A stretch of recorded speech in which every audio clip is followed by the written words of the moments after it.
मुंबई जैसे महानगर के लिए गैंग वॉर होना और उस गैंग वॉर में किसी की जान चले जाना बहुत आम बात है। नमस्कार, मेरा नाम है साक्षी सेमवाल और आप देख रहे हैं INN टुडे। दो गैंग्स के बीच में लड़ाई होती है और बात इतनी बढ़ जाती है कि मारपीट, हाथापाई और लास्ट में एक को अपनी जान भी गंवानी पड़ती है। क्या कुछ ये पूरा मामला रहा है? आइए पहले हम ये सुनते हैं, उसके बाद इस पे बात करेंगे। उसका दोस्त भी आया, फिर पुलिस वाले ने एम्बुलेंस को बुलाया। एम्बुलेंस भी आ गया था। तब तक फिर तो वो जख्मी हालत में थे या कैसे थे? सही जख्मी हालत में थे, तो हाथ में बोल रहा बांधो बांधो ऐसा कुछ बोल रहा था। ये धक्का मार के मारा ऐसा बोल के कुछ बोल रहा था मुख से अपना। अच्छा, उसका दोस्त के सामने, ये पुलिस के सामने जब था बात कर पुलिस के सामने ही उन्होंने बयान दिया पूरा बयान दिया सब। उसने खुद ने फोन डायल किया और दोस्त से बात कराया, डायल करके पुलिस वाले से बात करा दिया और उसका दोस्त भी इधर आ गया था। सलाउद्दीन की वो आखिरी कॉल किसको रही, आपको सुनाते हैं। हेलो हेलो हेलो भाई, चेन देता है ना, मसला पड़ जाएगा। मैं सुन सीता सेटल सपना हो जाएगा। सीता सपना में टायरिस हाँ। के तीनों जने फेंक दिए मेरे को। किसने? ये लोग तीनों ने, कौन तीनों? ये तीनों ही जिनको अपन ने मार दिया भी। अरे सोनू, आपसे साहब बात कर रहा हूँ। हाँ साहब, हाँ। अबे इसका कमर विमर सब टूट गया, हाथ फ्रैक्चर हो गया इसका। किसने फेंका इनको?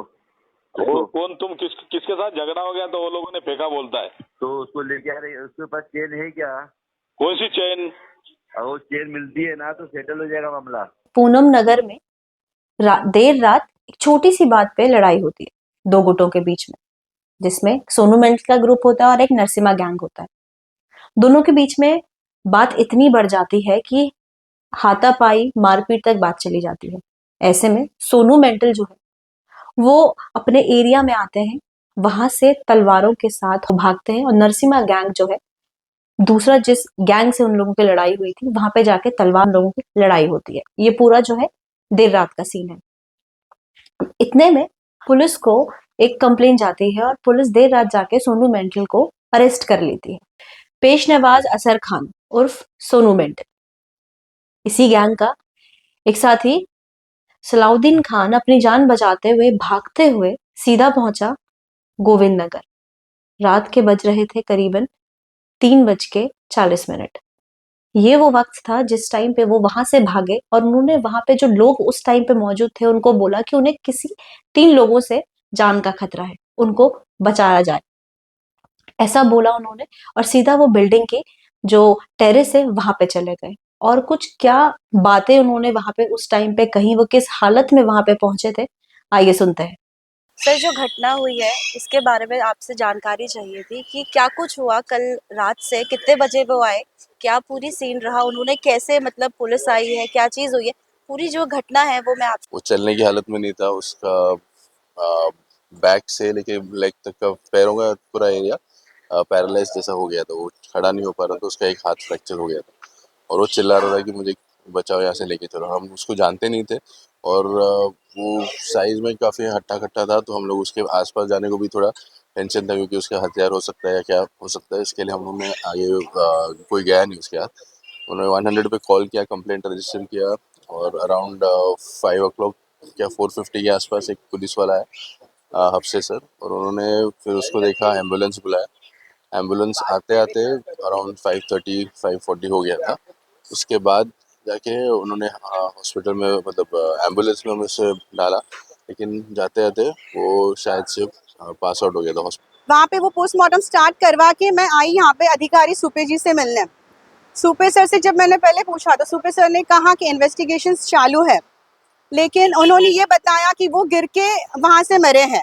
तो एक्सीडेंट स्पॉट पे एग्जैक्टली क्या हुआ वो देखने के लिए मैंने सीसीटीवी फुटेज देखना चाहा। सीसीटीवी फुटेज में जो उन्होंने पहले स्टार्ट किया था उसमें 3 लड़के कुछ बैठे दिखाई दे रहे थे, लेकिन इत्तेफाकन उन्होंने वो वीडियो पॉज करके दूसरा वीडियो दिखाया जिसमें सलाह भाई वो बिल्डिंग में जा रहे हैं। वो फुटेज है 358 का। वो फुटेज के बेसिस पे ये लोग बोल रहे थे कि वो बिल्डिंग में गए और वहां से नीचे गिर गए। तो मैंने अभी अपनी इंफॉर्मेशन के लिए उनसे फर्दर इन्वेस्टिगेशन की रिक्वेस्ट तो कर ली है, लेकिन मुझे ये डाउट है कि उनका एक झगड़ा हो चुका था कुछ 1-1:30 बजे के आसपास पूनम सागर में, तो उसके इन्वेस्टिगेशंस जारी रहे। वो वहाँ से गोविंद नगर क्यों पहुँचे और कैसे पहुँचे, वो इन्वेस्टिगेशंस हो उनकी। और उनका एक रिकॉर्डिंग मेरे पास है जिन्होंने वो कॉल पे बताया है कि 3 लोग कोई थे जिन्होंने उनको फेंका है तीसरे माले से। तो वो मैं चाहती हूँ कि वो इन्वेस्टिगेशंस हो कि तीसरे माले से फेंकने वाले ये 3 लोग है कौन। दूसरी चीज़, यहाँ से पुलिस डिपार्टमेंट से मुझे पता चला था कि 458 को ऑनलाइन कंप्लेन आया था। तो वो ऑनलाइन कंप्लेन आके पुलिस ऑन एक्सीडेंट स्पॉट इतना लेट क्यों पहुँचे हैं। हमारी पुलिस स्टेशन और हॉस्पिटल्स और एक्सीडेंट स्पॉट्स में डिस्टेंस कितना है, ये इन्वेस्टिगेशंस मैं चाहती हूँ कि ये लोग जल्द से जल्द करें।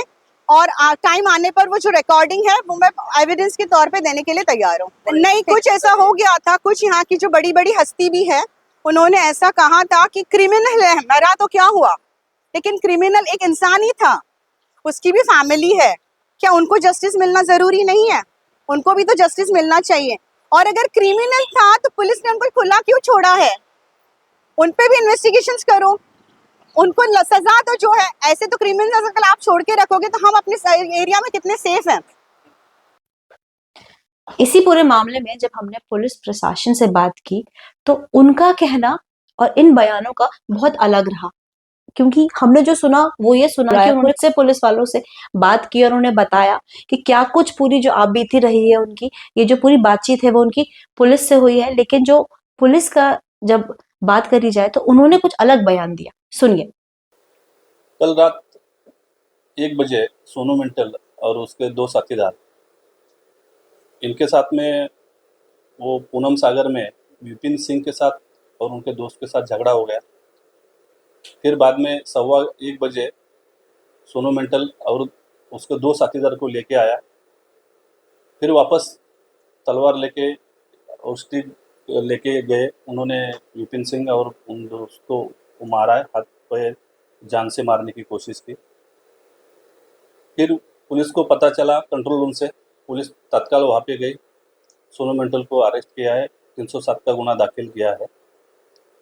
सोनू मिंटल के साथ में जो दूसरा लड़का था सलाउद्दीन खान करके, वो वहाँ से भाग के गया था। फिर 6 बजे पुलिस को 108 और कंट्रोल से पता चला कि गोविंद नगर में एक लाश पड़ी है, तो देखा तो वो ऊपर से तीसरे माले से गिरा ऐसा दिख रहा है। एडीआर दाखिल किया है, इन्वेस्टिगेशन चालू है, सीसीटीवी फुटेज चेक करके जो कानूनी कार्रवाई वो हो जाए। सोनू मिंटल के ऊपर बहुत से 13-14 केसेस है, तो तलवार ने हमला किया है, तो इसके लिए उसके ऊपर कार्रवाई। वो सोनू मिंटल और उसके 2 दोस्त थे, वो बिल्डिंग के सामने रात के टाइम खड़े थे, वो नशा के लिए वहाँ पे थे, तो यहाँ पे नहीं रुकने का, तुम जाओ, इस वजह से वो झगड़ा हो गया। एक सवाल ये भी उठता है कि इतने सारे संगीन जुर्म होने के बावजूद भी सोनू मेंटल पे अभी तक मकोका एक्ट क्यों नहीं लागू किया गया? सिर्फ इसलिए क्योंकि वो अमजद खान के भतीजे हैं। सलाउद्दीन खान की जो मौत है वो एक पहेली बन चुकी है, ये वो एक अनसुलझी हुई गुत्थी बनती जा रही है कि हम जितने लोगों से बातचीत कर रहे हैं, अलग अलग बयान जो हमें सुनने को मिल रहे हैं, वो अलग अलग बात बोल रहे हैं। अब ये समझ में नहीं आता है कि कौन सही है कौन गलत है। लेकिन पूरी जो भी इस घटना का जो भी आगे की जानकारी रहेगी, जो भी चीजें रहेंगी, वो हम आपसे जरूर साझा करेंगे। एक बात मैं यहाँ पे सवाल जो है पूछना चाहूंगी हमारे पुलिस प्रशासन से कि सोनू मेंटल, जिसपे बॉडी ऑफेंस से रिलेटेड केसेस भी हैं, असॉल्ट के केसेस भी हैं, वो तड़ी पार हैं, लेकिन फिर भी उन्हें हम फ्रीली घूमता हुआ यहाँ पे देख रहे हैं। क्या किसी का दबाव रहता है या कोई एक ऐसा पॉलिटिकल प्रेशर रहता है, क्या कुछ रहता है कि इतना कुछ होने के बावजूद भी सोनू मेंटल जैसा जो अपराधी है वो बहुत ही आराम तरीके से, बहुत ही फ्रीली घूम रहा है और इस तरह की घटनाओं को अंजाम दे रहा है?